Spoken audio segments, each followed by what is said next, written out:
നമ്മുടെ പ്രിയ പരമ്പരയിൽ സുപ്രധാനമായ വഴിത്തിരിവുകൾ വന്ന് സംഭവിച്ചിരിക്കുകയാണ്. ഒടുവിൽ യോഗേശ്വരിയെ ഞെട്ടിച്ചുകൊണ്ട് ശാരികയുടെയും അതുപോലെ തന്നെ രാജീവിൻ്റെയും വിവാഹം നടന്നിരിക്കുകയാണ്.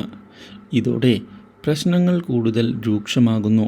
പക്ഷേ രാഗി ഈ പ്രശ്നത്തിൽ ഇടപെടുകയും കാര്യങ്ങൾ ഞങ്ങൾ വിചാരിച്ചതുപോലെ തന്നെയാണ് നടക്കുക എന്ന് പറയുകയും ചെയ്തതിനെ തുടർന്ന് ജഗൻ തിരിച്ചു വരും എന്നുള്ള കാര്യം അറിയിച്ചിരിക്കുകയാണ്. നമ്മുടെ യോഗേശ്വരി ഉത്തരം പറയേണ്ടത് താനല്ല എന്നും നിങ്ങളൊക്കെയാണ് എന്ന് വ്യക്തമാക്കുകയും ചെയ്യുന്ന യോഗേശ്വരി അതുകൊണ്ട് തന്നെ ഒരുങ്ങിയിരുന്നു കൊള്ളാനുള്ള ഭീഷണി മുഴക്കുകയും ചെയ്തിരിക്കുകയാണ്.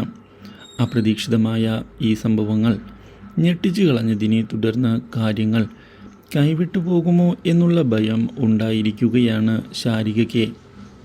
നിങ്ങൾ വിചാരിക്കുന്നത് പോലെ അല്ല ജഗൻ എന്ന് വ്യക്തമാക്കുന്ന നമ്മുടെ ശാരിക അയാളെ ഭയക്കണം എന്നുള്ള കാര്യം ഉറപ്പിച്ച് പറയുകയും ചെയ്യുന്നു. ഇതേ തുടർന്ന് രാജീവൻ ഇനി എന്താണ് തൻ്റെ ജീവിതത്തിൽ ചെയ്യേണ്ടത് എന്നുള്ള ചോദ്യത്തിനു മുന്നിൽ നിശബ്ദനായി നിന്നിരിക്കുകയാണ്.